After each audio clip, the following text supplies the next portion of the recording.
Hello and welcome to Airheads, a not-so-serious look at the serious business of royal rumours, gossip and gowns. I'm Tom. And I'm Maeve. And boy, have we had a royal week this week.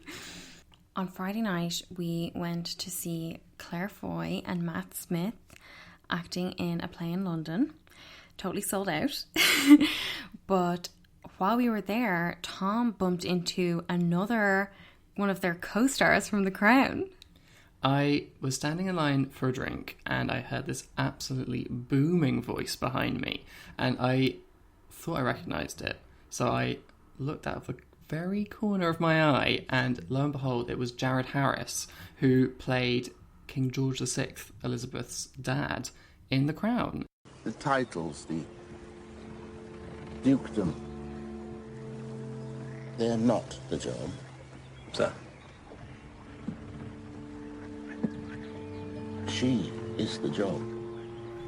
His voice is so distinctive, and he was talking to his friend about a whole load of things, including how much Josh O'Connor looks like Charles in the new episodes of The Crown.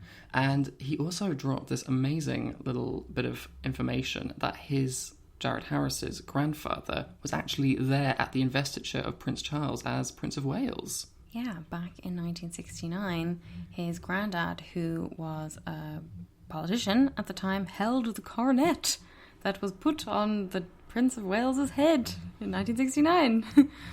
It all sort of fizzled out though because both of these guys realised they didn't actually want a drink and they just wandered off. So I thought I was going to get to hear a royal drinks order, but no luck. But Claire Foy and Matt Smith were excellent. The play was called Lungs. If you can see it in cinema or something, you definitely should. It was great. And on top of that, we have been watching the new season of The Crown.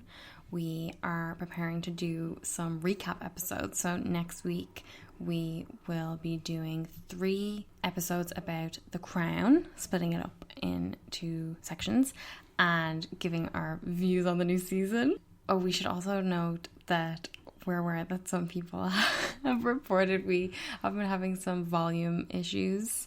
So we're going to try and get the levels under control, but please be patient with us because we're just learning this as we go along. And thanks for hanging in so far. But while we've been having some nights in front of The Crown, Kate's been having a night out. Oh my god, this is such a funny story. This is actually from last month, but it only emerged this week that Kate Middleton attended a meet and greet with other parents of new pupils at Thomas's Battersea, the school that Prince George and Princess Charlotte attend. And Charlotte just started this year, and as we know, when George started, Kate was pregnant with Louis and she was experiencing really bad morning sickness, so she presumably missed out on a lot of this stuff. So this would have been a first for her. So she must have been delighted to get to go hang with the other parents at a pub in Chelsea called the Hollywood Arms. Which is apparently one of Harry's old haunts, one of his favourite pubs. And he liked it so much that they built a special secret entrance for him so that he could go in undetected, which is like something out of Sherlock Holmes. This secret hidden doorway in the rear alley so that you could pass in and out without anyone taking a picture of you. It's a must-have. And Kate reportedly had just one royal protection officer keeping a discreet eye on the festivities, while Kate is said to have enjoyed a few drinks and was relaxed in the company of her new pals. What do you think the royal protection officer would have done if she just got absolutely shit-faced? Nothing. I'm sure royals used to do that all the time. But do you think it's like something they have to do where they have to sort of discreetly whisk them away when they can no longer walk? Oh, maybe. Get everybody else to sign non-disclosures. Oh yeah, I bet the briefcase that this guy has to carry around is heavy. Could anybody really feel relaxed at this meet and greet? Yeah. We found out another key detail about Kate's abilities this week. She held a meeting on Tuesday for Early Years, which is an organisation she's been involved in for a while that promotes high-quality childcare for children up to 12 years old. This is an initiative we've been hearing about for like 2 years, I think, but I don't think anything has actually happened with Early Years yet. It supposedly, according to the Royal Foundation, it's a major body of work and will be unveiled later this year. Now, we've just got a few weeks to go, so we'll see about that. But I could not get over this quote that a royal source gave to Hello about Kate being so passionate about this work, and she's spending a lot of time learning about it, and that, you know, how much she's invested in working on this early years project. They said, she has spent a lot of time with a lot of experts and professionals and has learned from them. She has also done an enormous amount of reading on her own. Well done. That's like Charlotte's report card, right? It's so patronising. Why can't they just say she's also done an enormous amount of reading? Why do they have to say she's on her own? Does she need some kind of supervisor to make her do her reading? Recently, she's stopped running her finger along the line to help her. In the great tradition of Paris is burning, the library is open! Because reading is what? Fundamental! There you have it, darling. I feel like Kate has to be embarrassed by these kind of quotes that are coming out. Like, we saw some really fawning features about Kate last week on how she's perfect and has a magic talent and all this stuff, and it's the most basic people skills that they're commending her for. And I feel like she must be kind of cringing at stuff like, oh, they said I can read on my own. Yeah.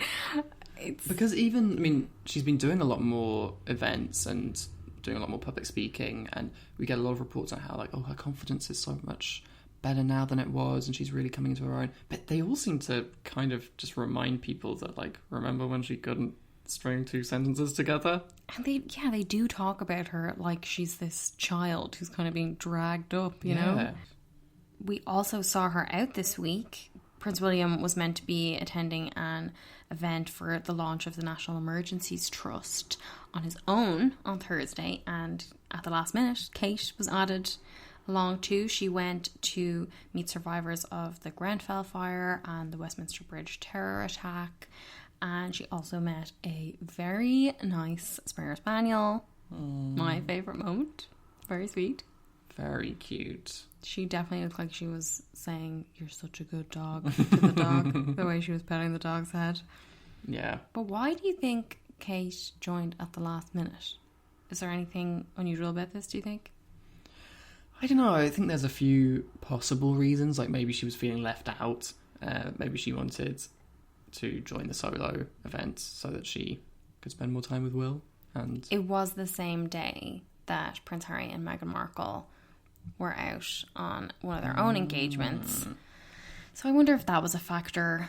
Also, we know we're getting to the time of year when those royal watchers tot up all the public engagements that each of the members of the family have done.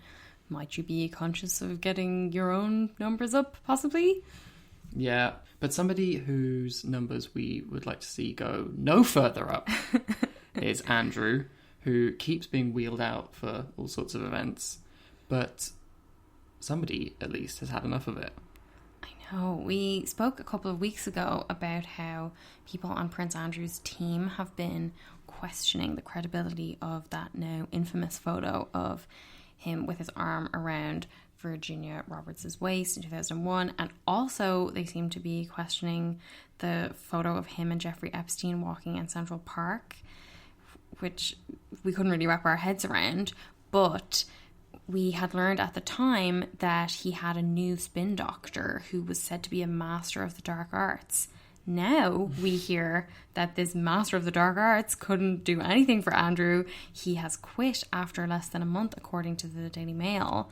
And as well as that, he wants everybody to know he was not in any way involved with all of these weird fake photo fat finger claims. He didn't even last as long as a Hogwarts Defense Against the Dark Arts teacher. His name is Jason Stein, and some of his friends told the Mail that he insisted he had no involvement in the fake pictures claims and that he was starting a new PR job this week. God. But that wasn't even the biggest Prince Andrew story of the week. We had a pretty juicy video that was leaked by a right-wing activist group called Project Veritas. They had captured a video of the ABC News anchor Amy Robach complaining that Buckingham Palace had pressured ABC, the network, not to report on Virginia Roberts' allegations against Prince Andrew in 2015.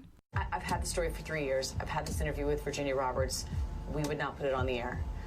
First of all, I was told, who's Jeffrey Epstein? No one knows who that is. This is a stupid story. Then the palace found out that we had her whole allegations about Prince Andrew and threatened us a million different ways. We were so afraid we wouldn't be able to interview Kate and Will that also quashed the story. So you have the suggestion there that people at the palace were threatening that they wouldn't have access to Will and Kate if they were to do a tour of the US or something like that. And Robot kind of had to cover her boss's asses with a statement that she released afterwards saying that her comments about Prince Andrew were in reference to what Virginia Roberts said in their interview in 2015. I was referencing her allegations, not what ABC News had verified through our reporting. The interview itself, while I was disappointed it didn't air, didn't meet our standards. You know, take from that what you will. Virginia herself was speaking out. I feel like she must be such a bane on the lives of the people in the palace who are supposedly making these efforts to quash stories. To have her just keep coming out, being very forceful in her words. She's very articulate, as we said before, and she's not shutting up. This time she was speaking to 60 Minutes Australia, a program that has a dodgy history, but in this case we are paying attention to what she was saying because they filmed her returning to Epstein's mansion in New York, where she said it represents jail to her, and she said in turn that she wished the men she says sexually assaulted and abused her, including Prince Andrew, would go to prison. She said Prince Andrew should go to jail. I mean, is he ever going to? Probably not. She also addressed the claims that the photo of her with Prince Andrew's arm around her waist were doctored. And she said, "This is a real photo. That is Andrew." Yeah, and she's holding the photo and she just seems so frustrated. Yeah. As we all are. The fake photo claim just seems like totally delusional, trying to get people to believe anything. But it's not Andrew's only delusion, because we learnt that he thinks that Princess Beatrice should get married in Westminster Abbey. It just makes you wince, doesn't it? Like, it's so embarrassing. Can you imagine the meeting where he brings that up and like the Queen having to like look away in embarrassment? No, dear. Like you're my favourite, but still no. But can you imagine the reaction if they were to do that? I mean, people were really unhappy with Princess Eugenie's wedding, and that was out in Windsor. And, you know, now to have the suggestion that Beatrice should get married in the same cathedral as Kay and Will, like... He's just trying to absolutely milk everything for as much as he can before the Queen dies, and Charles cuts him off from everything. But this is reportedly why they haven't announced a date for Beatrice and Eduardo Mapelli-Mozzi's wedding, even though they announced their engagement a few months ago, and they are apparently being held up because they can't agree on a venue. But while Andrew might be insisting on all the pomp and circumstance he can, Harry and Meghan eschew all that. They dropped round for a very informal surprise visit at a coffee morning for military families on Wednesday. Yeah, this was a really nice visit, I thought. Like, we saw them interacting with lots of kids and parents and people of all ages. They were shaking hands with everyone, giving lots of hugs, as is Meghan's signature. We got shots of Meghan and Harry sitting on the ground, playing with kids, talking to parents. Yeah. The kind of the main points out of this were that Harry has apparently been asking other parents about having 2 children, and one of the women said that Harry was really quite interested in how things were with second children as well, because we both, speaking about another military family member, have older children. We were trying to encourage him to have a second baby, and this just made like all the rumours about Meghan's pregnant again go absolutely wild. Yeah. We're not going to talk about that. We're not speculating.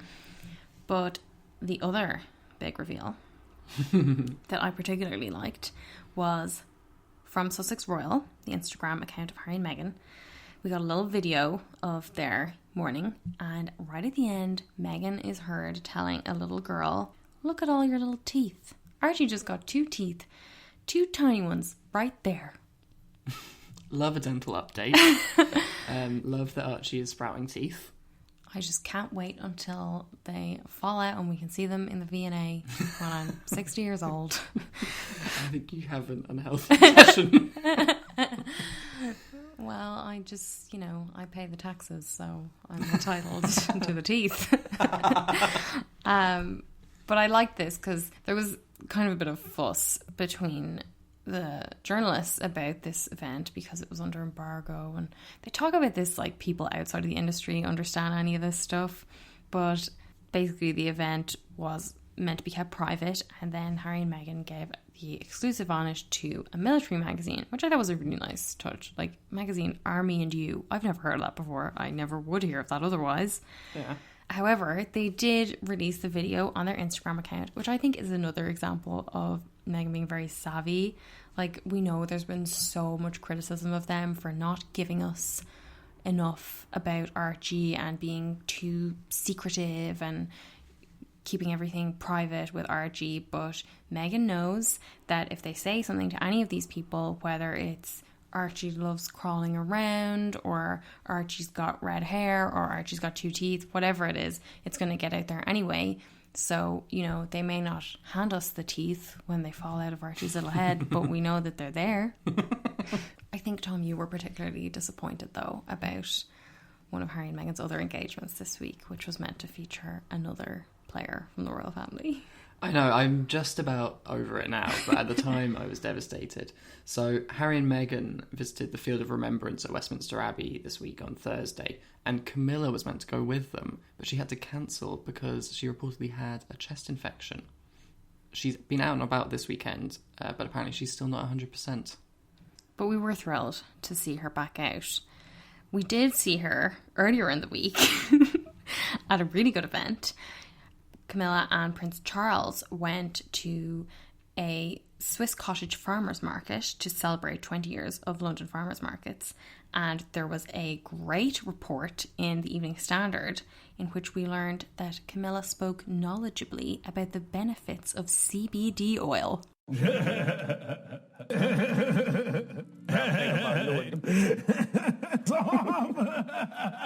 I fucking love this. CPB oil, as I call it. I'm a bit suspicious that she stocked up on CBD oil and then took the next day off. You think Camilla's a pothead? Yeah, I do actually. Camilla Pothead Bowles.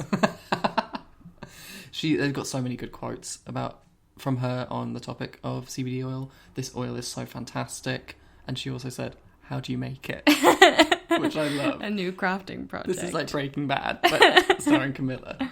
The owner of the stall, Sofia Lisazenko, who has this company Hempen, said Camilla knew instantly what hemp was and was very knowledgeable about it. She seemed very on board. Is this Camilla's version of interfering in the Scottish referendum? She's trying to legalise cannabis? 420. But the oil clearly worked its magic on whatever ailments Camilla had, because she was back out on Saturday night with the whole family for the Royal British Legion Festival of Remembrance at the Royal Albert Hall. Remembrance Day, or Armistice Day, is held on the 11th of November every year, and it commemorates the end of World War I, and a 2-minute silence is held to remember British soldiers who have died in wars since. Yeah, and the symbol for it is the poppy. To be honest, the poppy makes me a little bit uncomfortable. Irish people have a complicated relationship with the poppy.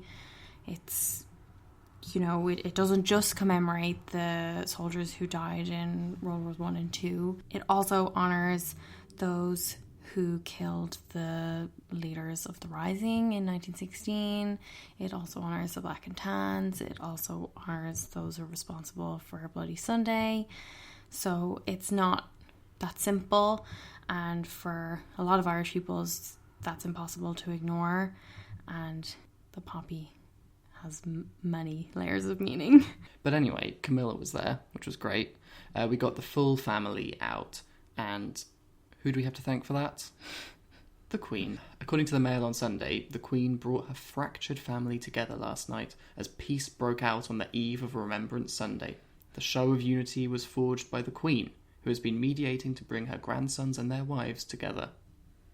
I mean, I don't know if I believe this, honestly. It definitely seems like the press are saying, if we just keep saying it's a show of unity, it will become a show of unity. There was no real proof of that. I mean, if anything, it just strengthens the claims that there is a rift. To have Meghan and Harry, for the second year in a row, pushed to the back of the royal box, you know, sitting in the second row off to the side, could hardly be further apart from William and Kate, or the Queen, or Charles and Camilla. They're pretty isolated in where they're seated. As well as that, they're sitting behind Prince Andrew. And Boris Johnson. Like, you know, people will argue this seating organisation, it's all about rank, it's about military service, whatever. But Harry outranks Prince Andrew in both of those, so that doesn't ring true. As well as that, they have to think about the optics. And the optics of having Meghan and Harry sitting at the back of the bus, if you will, like to put your biracial duchess behind everyone else, sends an ugly message, I think. And I think it's odd because the Sunday Remembrance service, that's not really the kind of event where you could have pictures of, you know, Will and Kate, Harry and Meghan sharing a joke or pointing at something and all looking like they're kind of together, because it's a very somber event and everyone kind of has to be in the ordained place. But this event seems like it's, you know, it's still formal, but there's a lot more room to kind of have shots of them arriving together. I mean, you're watching Leona Lewis. You can laugh, you can smile. You can't laugh. But yeah, you could, you know, the optics of having them sitting, you know, the four of them on the same row, all looking at the same spot. There's nothing but good that could come from that, right? So I'm trying to figure out, what is this show of unity that people are pointing to? Because is it just that they attended? The fact that they were even there is a reunion? Because on Instagram, we saw Kensington Royal and Clarence House both posted pictures of the group with Harry and Meghan cropped out, which screams petty to me. Oh yeah, the Cambridges love a crop out, though, don't they? It's not the first time. Is it something to do with the outfits? Like the Express was suggesting that Kate had worn that boat neck gown as a sort of nod to Meghan. Is the fact that Meghan's dress had buttons on it a tribute to Kate? Like, it seems too... It's not tangible enough for me. Yeah, it's like, unless it was like a Freaky Friday situation. But it really seemed like this was an opportunity for them to do something about this narrative of the rift, and they didn't. They didn't seize that opportunity at all. Why? Well, there's a few reasons why they might not sit together. Either it's just so bad between them that they can't pretend that they get on, which seems a bit crazy because it looks like you just sit where you're told, even if it's behind Andrew. Or they think it will go away if they just leave it alone, that people will stop wondering if there's a rift if they just act normal, although this isn't very normal. Or, you know, I think this is maybe the most persuasive for me. It's that they don't want to risk accusations of using remembrance services or remembrance events for their own PR. Yeah, but that's what the papers took it as anyway. The press were always going to jump on this as a reunion, whether it was a warm reunion or a cold one.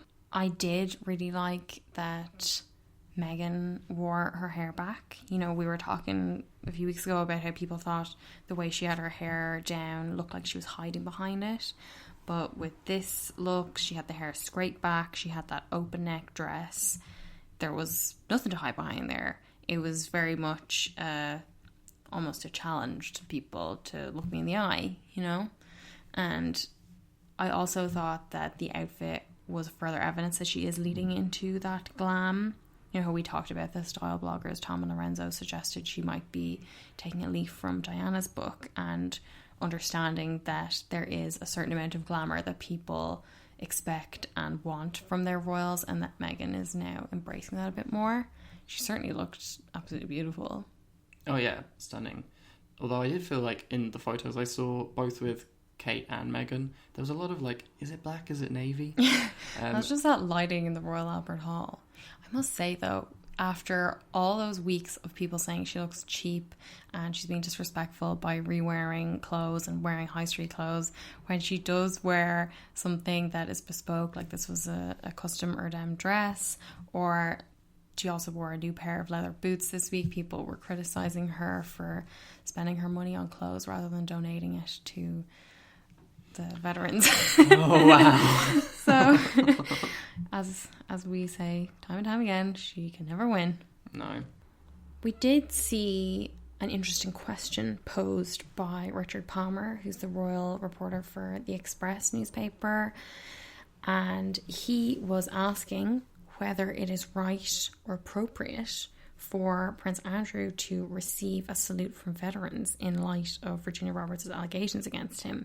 And I thought he made a pretty good point when he was saying that, okay, he's innocent until proven guilty, but if this was any other organisation or company, you know, not the royal family, that if you had somebody, an employee who was accused of such a thing, that they would be suspended or maybe take a step back while these allegations are investigated and until you know either way. But no, the Queen had him right up front in the front row, chatting away next to Boris Johnson, having a great time, while Harry and Meghan were dumped in the back. And really, we should be worrying about how much Meghan spent on her boots, whether that's appropriate. But on to our quote of the week. I am going to go with a quote from Peter Morgan, the creator of The Crown, who said, "You see other members of royal families around the world looking so aristocratic, but the Queen looks like she could be at a bus stop in Carlisle."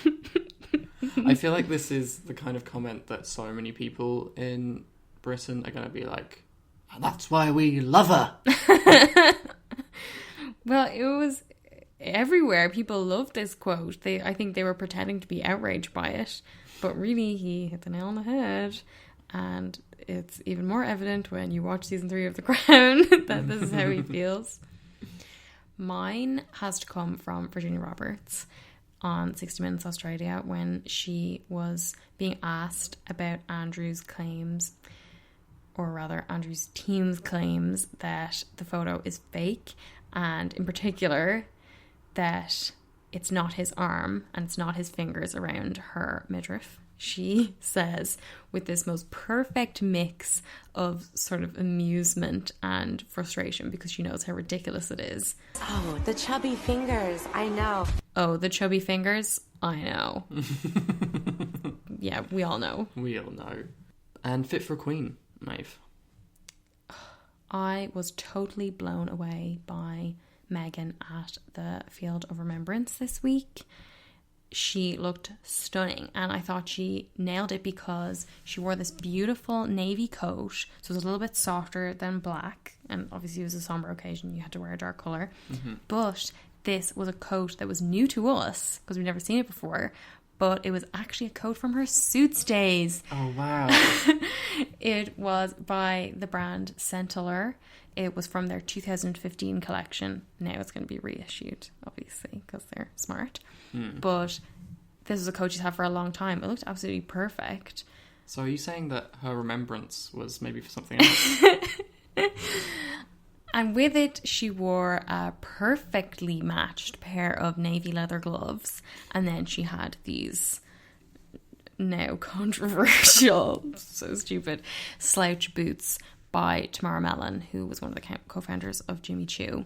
And then, just to make it even better, she had a velvet hat by Philip Treacy with gorgeous netting over her face. And, like, her makeup was absolutely flawless. The hair was beautiful.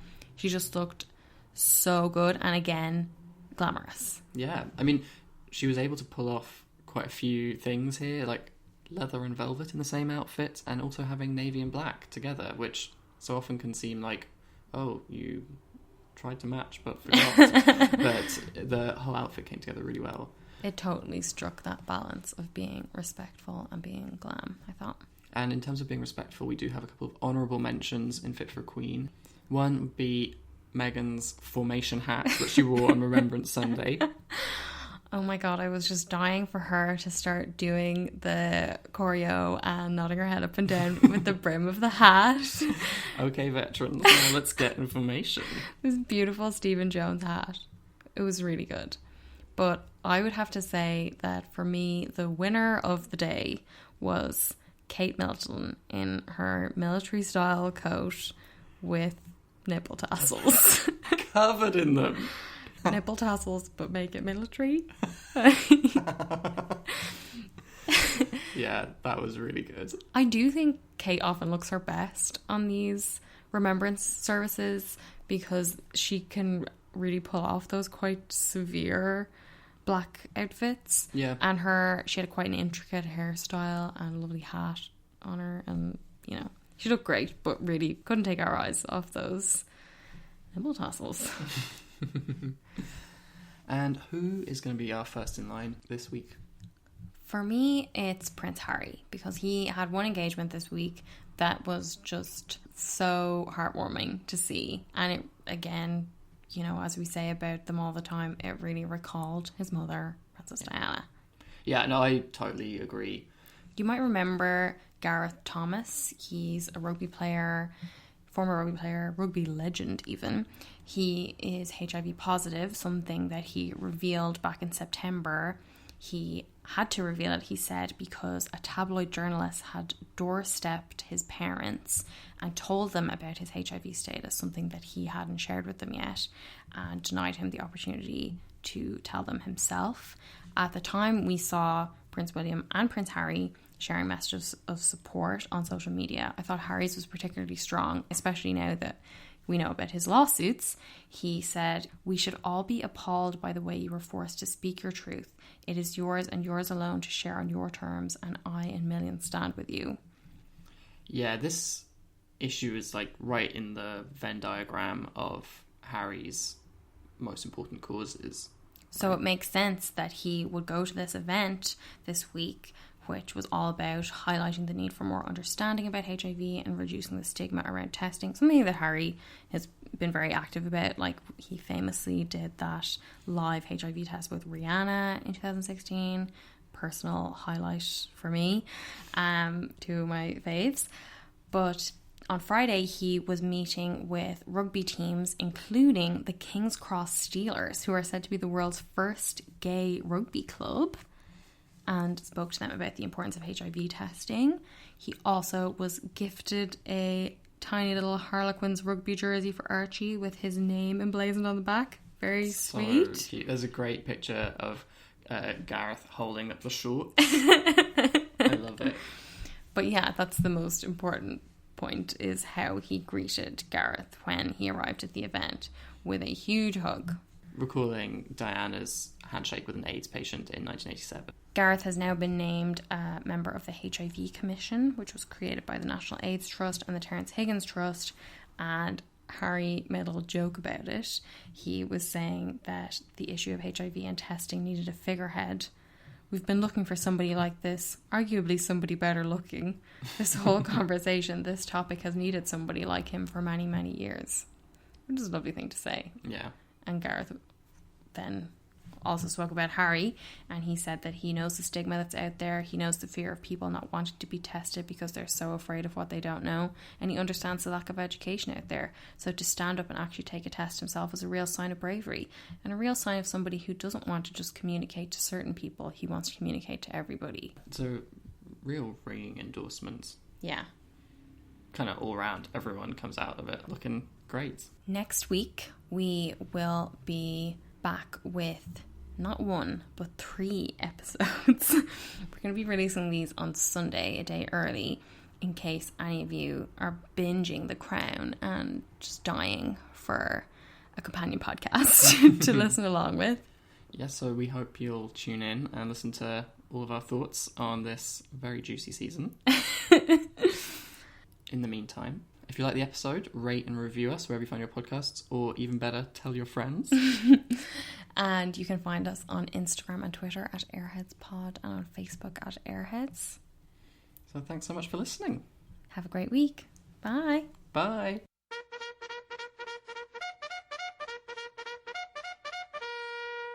nipple tassels but make it military.